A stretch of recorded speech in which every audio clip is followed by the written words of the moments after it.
এক জীবন আপনাকে কত কিছুই না শেখাবে। পিছিয়ে পড়া, হারিয়ে যাবার সংখ্যা, ব্যর্থতা আরো কত কি।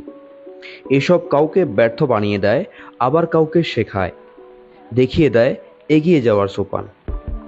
রাতের অন্ধকারের পরের সকালের সূর্যের ঝলমলে আলো, অথবা মেঘের আড়ালে সূর্যের হাসির সেই আল্লাহ প্রদত্ত উদাহরণগুলো হয়তো সব কিছুকে মোকাবেলা করে নিজের শক্তি প্রদর্শনের জন্য সুসময়ের অপেক্ষা করতেই। তাসকিন আহমেদ তাজিম গতির সাথে ছন্দ মেলাতে লড়াই করেছিলেন।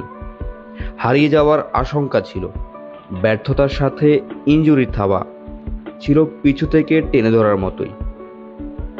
তিনি পরিশ্রম করেছেন, ঘাম জড়িয়েছেন, সময়টা একটু দূরে সরে যেতে চাচ্ছিল, তবু কেঁদেছেন।